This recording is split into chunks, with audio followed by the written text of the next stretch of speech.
It's the Yet Come On Show with special guest today, Brothers Leland. And these are guys that you know. And we all know that the Yet Come On Show is all about life, liberty, and the pursuit of show business. These are guys that are definitely pursuing the musical show business, like yourself, a frustrated rock star. Yeah, these guys are the ultimate frustrated rock stars because they've been doing it longer than I have, way more talented than I am, and gone way further than I have.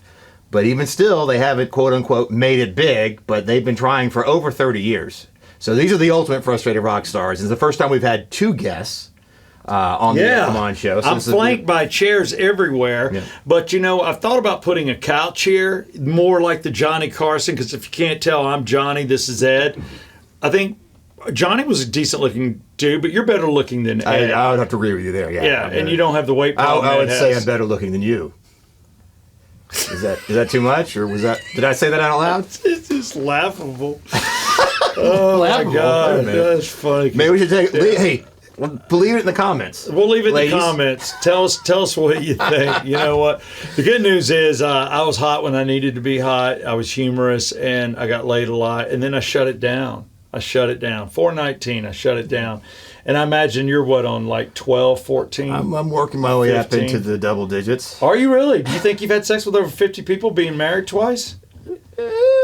Things are changing these days. Things are changing. Yeah, and I get to watch those changes live at live gigs. And I'm like, where did Jeff just go? Who did he disappear with? And the good news is for you, your standards are lower. I can say well, that's how your pool becomes a lot larger when you lower your standards. Breathing, he's interested. No, it's not that bad. But these guys coming in, you want to have a little bit of thick skin on this show because for every time we have a success story, there's going to be somebody that keeps trying it, doing it a different way. Have you mortgaged your home? Have you had several divorces? Are people around you tired of seeing that you live this crazy dream? Do you have a day job or do you go all in? That's what this podcast is all about. And I don't know where to put these guys, but we'll find out. But like you said, they're talented, more talented than you. Yeah. Does that hurt? No. It's because I've known them for a long time. But they come out of Athens, Georgia, which is a very cool and a great music area. I listened to them. We actually had them on our radio show, Fox FM, the South Side Ride, and it was cool just to see both brothers. Very, very different. You can kind of see a little bit of a resemblance, but one of them has to look like mom, and the other one has to look like dad, I guess. Two different voices, two different intensities. Some brothers are very alike, and these guys are about polar opposite, but it comes together with love. Yep. So coming up on the Yet Come On Show podcast, this is a guest that Jeff brought to the table. I've met these guys through you. Mm-hmm. Jeff's got a lot of frustrated people. He surrounds himself with frustrated people, which is probably why you haven't made it. Could be. I still say it's because my childhood was too good. Maybe this is why I think they had a good childhood too. Maybe that's why they haven't made it. That's one of my theories is we're not making it because our childhoods were good. Yeah, if you had a good childhood, it's almost like you're not allowed to be successful. In show business. In show business. Not in regular anything else. It's specific to show business people. Well, we'll find out about their day jobs. We'll find out more about them. We'll listen to them. And we'll listen to the music. That's what I mean. I've heard a couple of clips of songs. Find out where they're playing around town. And do they make it? Do I bring them back on in a year or two and everybody knows Brothers Leland? Or does the story get more depressing? At this time, the Yet Come On Show, sponsored by Yet Come On Bourbon Whiskey. If it's not at your liquor store, at your bar, ask for it. Tell them, I'm not coming back unless you get it. Greatest 80 proof ever. I think we can agree. We can agree with that. That's it. Mm-hmm. Right now it's time to bring on to the Yet Come On Show podcast, Brothers Leland. Mm-hmm. Welcome, Brothers Leland, to the Yet Come On Show podcast. And now I feel like I'm riding in a car with you. Oh, yeah. You don't want to ride in a car with Steve. You might get shot. Yeah. He's a very aggressive driver. We had a guy pull a gun on us once. Or he threatened to. Yeah. Oh my God. Wait, did he? Yeah, he threatened to, didn't he? He threatened to. He said he was going to kill us. Yeah. And the good news is that he was on the other side. So I'm like, well, he's going to shoot Jeff. I was the one getting shot. But so we have a new setup here because we have two. We have brothers. We have Adam Leland and Eric Leland. This is the Brothers Leland. So Adam and Eric, and the cool thing is with you guys is that we've had you on the show by yourself before on our radio show, which is the Southside Ride Fox FM. Again, if you don't have the radio station, we ask that you download my Fox FM app. It's the way most people listen. It's the way a lot of people listen to anything now. And I don't even know. I hope people are watching this, which means you're either at your office, you're in the couch, or you're laying in the bed in a state of undress and your wife's asleep and you're watching this podcast, right? Those are the ways people do it if you're watching. But I want you to watch because it's kind of cool to meet you guys. You gave me a couple of EPs. I think you even gave me an LP. I've heard some of your music and I like it. And we kind of talked about it. Everybody has an inspiration when you're into music. Where did it start? We find out where Eddie Van Halen started, or we find out where Sammy Hagar, talking about your guys, or maybe it's me with Steve Perry, or the greatest rock and roll band of all time, the Rolling Stones. But then when I look at you guys and I see the Ramones t-shirt and I see two guys, it had to have started young. All musicians learn young. Nobody picks up a guitar at 40 and plays, right? Some do, but they don't stick with it. You can tell. Yeah.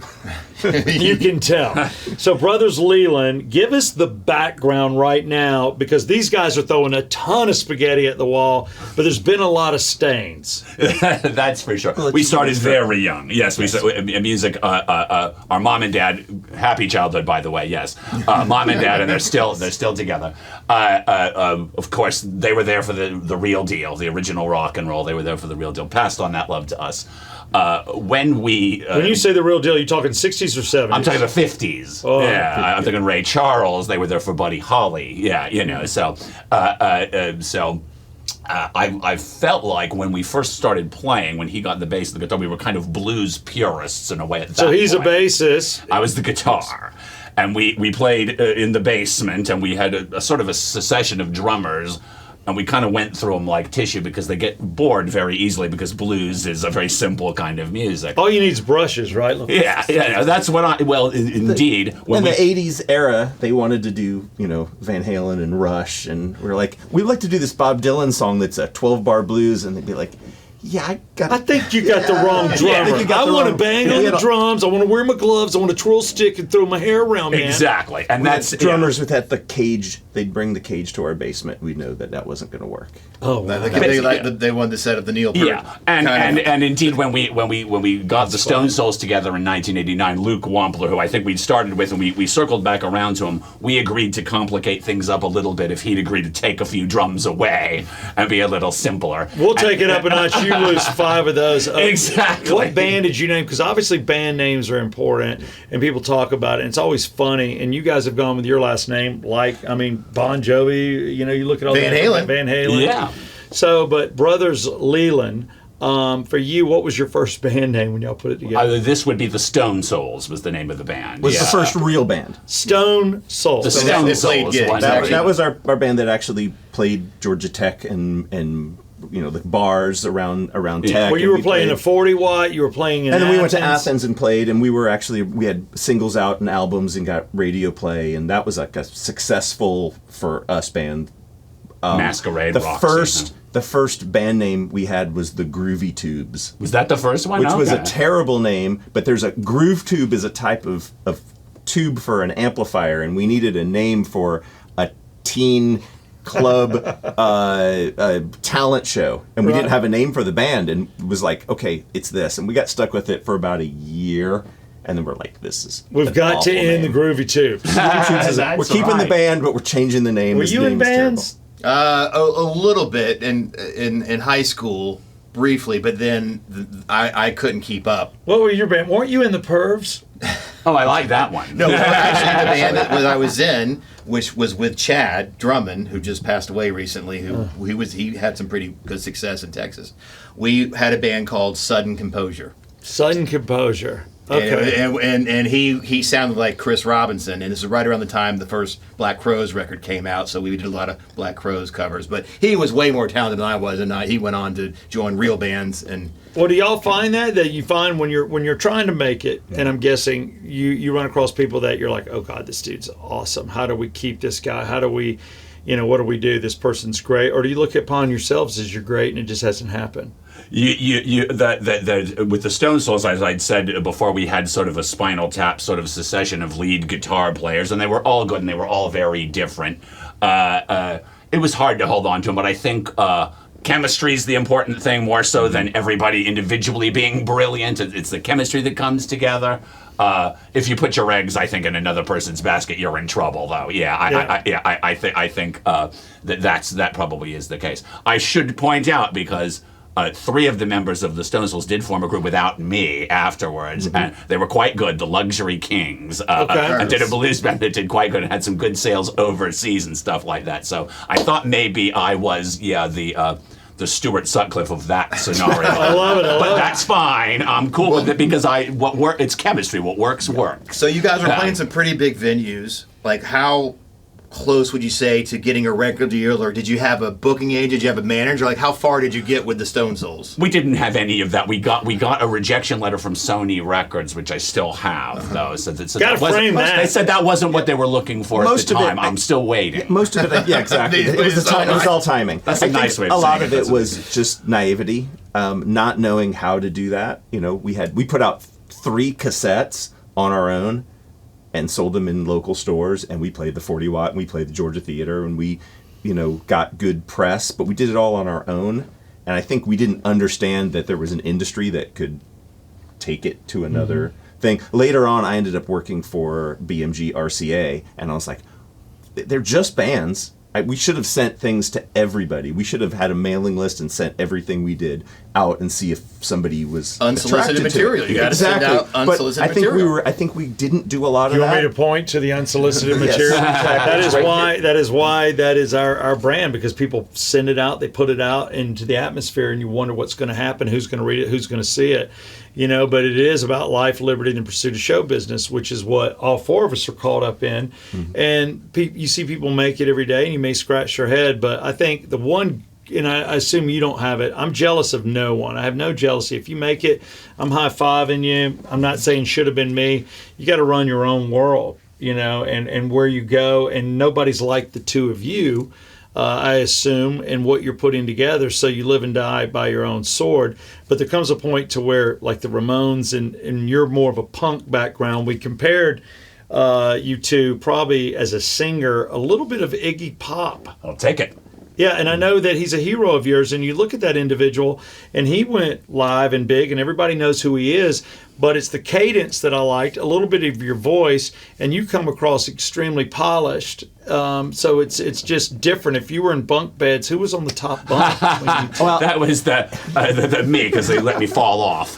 Yeah. So you hit your head more than he did all the time. It's definitely Big Brother, Little Brother stuff going on. Big Brother, no, Big Brother, see, Big Brother. You think, but you look and you think it's this one, because Big Brothers usually kind of act out a little more, at least in my family scenario. And I like to nest it. I'm like, how can we clean this up? How can we get the timing better? And Adam's like, how can we just get this done? Let's just get started. We'll play. He's got more of the punk attitude. Exactly. Whoever finishes the song first wins, kind of thing. So we push and pull really well with that. For the Brothers Leland records, we do it in a really interesting way, and I don't think anybody records this way. Adam plays the demos for me and tapes them, and I listen to them. And then he comes over and plays them to a click. You know what that is? It's like a metronome, just like a metronome. Yeah. So it's click, click, click, click. And then he just sings the vocals on another track over that. So then he goes home. Adam's done. He's done. He's like, I've made my record. I have one track that has just the lead vocal, and I have one track that has like the demo, but it also has little clicks in it, so it has timing. So then I go in and record all the instruments and arrange it and set it up and move this chorus over here and do all this. And then a couple months later, I'll play it for him and he'll listen to it. And if he has I don't like that, or I do like this, or change this, or do this. But it's very much, his is very much the moment, getting the songs out, getting that cadence, getting that passion. And I'm like, how do I make this so it's not just a shouting Do you ever get upset, like if he's like, oh, I don't like this mix, or I don't like what do you? Because I know it takes a lot of time to get to that far, and to change something or rearrange something is a pain in the ass. Is it ever surprisingly no? Sometimes I like to stack a lot of vocals and maybe have background vocals or a second part, and I'll get back the feedback of, hey, this really just should be a one voice thing.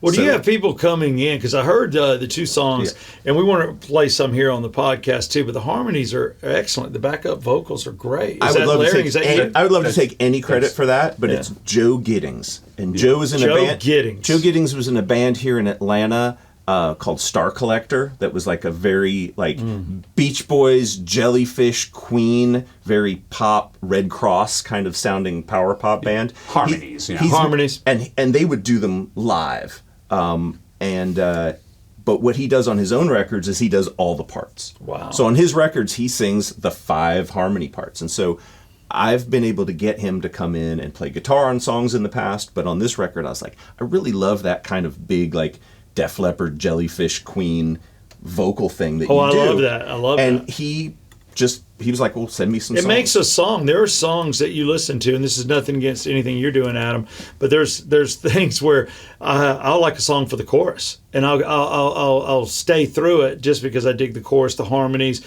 the way the music comes together. And then there's songs where I'm like, damn, the chorus sucks, but the lyrics are great.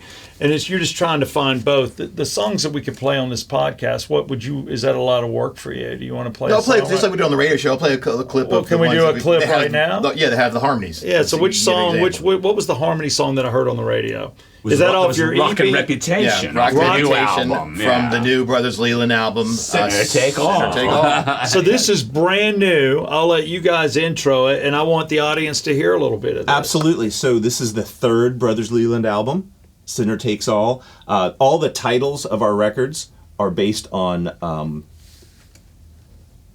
So we're really big fans of Rocky and Bullwinkle. Okay. That's a humor that we have together that we grew up on, and so it's better than Ren and Stimpy. Well, so all the Rocky and Bullwinkles at the end, they're like, stay tuned for the next episode that's called, and then they have like a silly title, and so all of our titles, so two for the Ripsaw, Sinner Take All, and then our first record, Jet Fuel Formula, is all from that. So that's very creative. Love all 3 of the records, but this record, we really think that we're at the top of our game. So this is the best of Brothers Leland right now. We're at the top. You start at the new one and then work your way back if you're looking to get started. So this is Rockin' Reputation from Brothers Leland. The weekend starts. What you gonna do? They're talking on all corners. What you've heard is true. We got a rockin' reputation. A rockin' reputation. A rockin' reputation. So get in rock formation. Rockin' reputation. A rockin' reputation. Rockin' reputation. So many banner stations. We're really gonna rock and roll.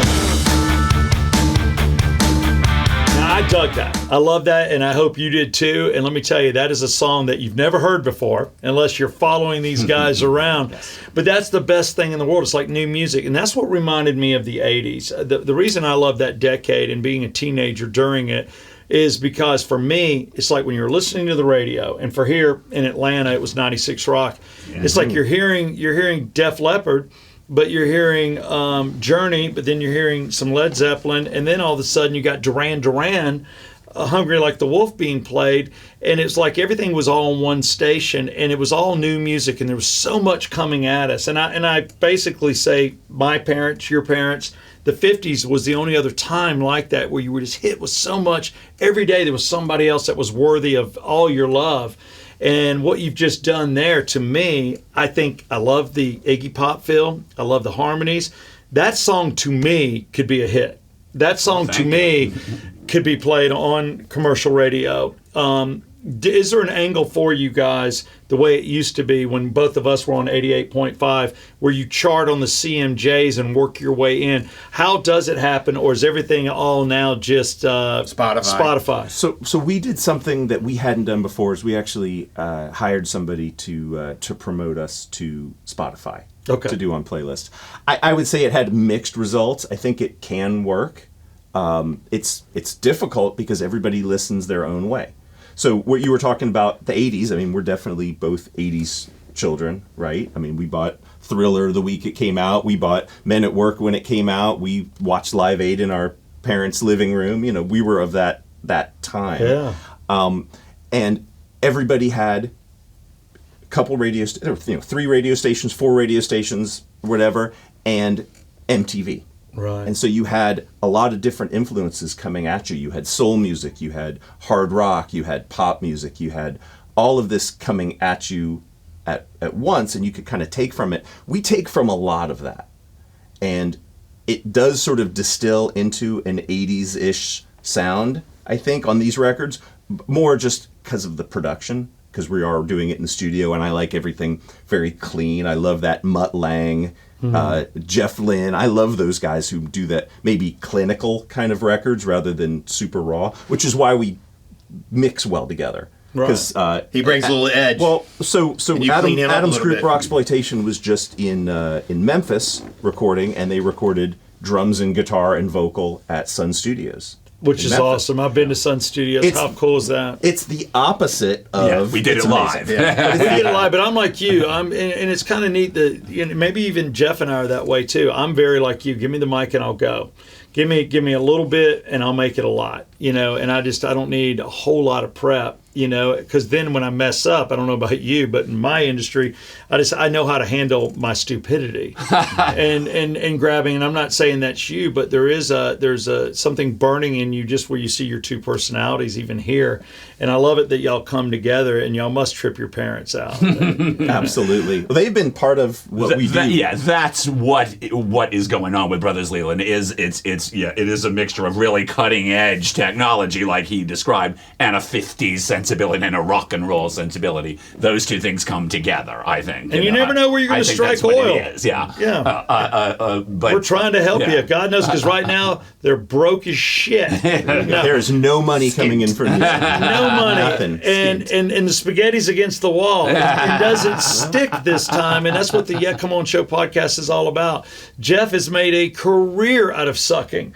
Never. Well, no, it's not about sucking. It's just being unlucky, and Yeah, I it is unlucky because there is talent right now in this room, and I want to see all of us make it. And you just never know when you're there. But if you quit, it's over. right. That's what I respect about them. They're We enjoy it too much. you enjoy it, and you never know what can happen, and you just keep doing We it still because have it's fun. we still have the next project planned. I mean, there'll be a new Rocksploitation album. There'll be a Brothers Leland compilation with some interesting Bonus remixes tracks? we did. Well, bonus tracks. Yeah, we have one bonus track. We have a song called Dark Matter that's almost finished. That Adam's actually going to help me write some of the verses on. The music's done. Andrew Doss, who plays in the Foreigner tribute band here in town, and he did the Six Flags Fright thing over at Halloween. He's the director for that. Great keyboard player. He put some fantastic piano in the song for me. It's ready to go. It'll go on the record. We have a remix of a song of ours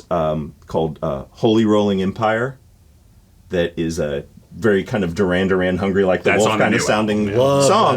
Love And we got a guy named Eric Cates to come in and do a very Depeche Mode, New Order kind of remix of it. Now you're getting where now me again. now it's this synth pop dark wave song.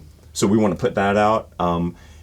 We did a version of Put It Away, Put 'Em Away. Put 'Em Away. That's on the previous album, and did it as a very 80s synthy kind of Cars sounding version. So Damn. I'm not afraid to take these songs and Try them another way. try them another way. Talking about throwing the spaghetti at the wall. I would love to have somebody sing some of them in Spanish and put that out and see how that goes. Why not? Try Russian. Nobody's There we go. doing Russian. Nobody's doing a Russian Okay. record. We'll Why do a not? Russian Write record. that down. Write that down. Absolutely. Well, we'll listen to this back and it'll remind me. But we're going to show you the two little. You gave me, I think, an EP, and did you give me an album? They're The two- both full records. So our records are 8-song albums, but we consider them an album. More like the albums of the 60s and 70s, War 12. where they were Right? 10 to 10, 12. 10 to 12. So we consider them albums, but they're 8 songs. That's kind of feels right to us when we're recording. Well, I just want to tell you that we're listen to it twice if you need to listen to it. listen to it, and if you're going through something, the way probably I think you're pretty grounded. Adam's probably going through something horrific right now, and he's just not talking about it. He's so much more grounded than me. yeah. That's the funny part. I know it is, and you know, and my issues. My God, I hear I'm a narcissist, but the wife said that, and Jeff's on his now. Jeff just got his second divorce, but let me tell you, there is a guy out there, and he's a sponsor of the show and has been since day one. His name is David Markwell, and he's gone by many things, including Ridgeline Counseling. But go to Markwell, MARKEWELL. You're putting it up right now. Yeah, you can see it right there. Thank you. God bless. MarkwellTherapy.com. MarkwellTherapy.com. He's got a location in Marietta and Blue Ridge, and he'll do it. Man, they'd Zoom this stuff now that people got sick if you need help, especially if you need, if you have issues. And this is with children too. But we're guys that didn't fit the mold. Maybe you did. Do you think? A mold. Maybe. A-mold. People still look at me crazy like Because they're I like, was "You're still-" attention deficit they're and hyperactivity. You're still doing this music stuff. You're still doing this creative Yeah. stuff. You're still buying guitars. Like, what is going on? But if you need help, MarkwellTherapy.com for sure. There we Proud go. sponsor along with Yeah Come On Bourbon Whiskey. It's a good combination. It is. I mean, good Lord, I'm there because if you watch this, you have issues. But I hope you do, because this is for everyone out there that has a dream, has a day job, and is trying to make it. This is for everybody that's done a second mortgage or taken out a loan, moved across the country, quit, came back, 2 divorces. You guys are happily married or dating? I am on a very happy second marriage. He just got married recently. Just got married. Recently. Coming up on a year. And Amazing because, life. and I'll say this now to her, she's the only woman that ever came up on the front of stage and flashed Brothers Leland. He'd been waiting There for we this. go. Yeah. I've been married for 26 years, so. Look at that. 20. You are grounded. See? Well, lastly, to our audience, how can they find your music, and how can we make you guys bigger and better? And is that hit song around the corner? The song we played, I like a lot. Yeah. Fantastic. So Brothers Leland are on all the streaming sites. If it streams, Brothers Leland is there. For website, it's just ericleland.com. We can't have a website for every project we have. We're talking about that. There's so many projects. Sure. Right? So we're doing Brothers Leland. Rocksploitation is Adam and his wife Stephanie. Awesome. I'm in a band called Riot Act. It's a power trio, like a Cream, ZZ Top kind of trio. I've got Beatles 66, which is doing the mid-era Beatles music. We're going to do Rubber Soul and Revolver in their entirety before the year's out. Eric Leland Band plays still from time to time, which is just come on. my solo stuff and lots of great, Tom Petty and Rolling Stones kind of covers. It's a whole lot of fun. So all of that's at ericleland.com, and links to all the music too. Well, and I'll tell you right now, date nights are made for music like this, and you never know when you're about to see somebody that can blow up at any moment. These guys have lit the fuse. Does it go bang? We'll find out.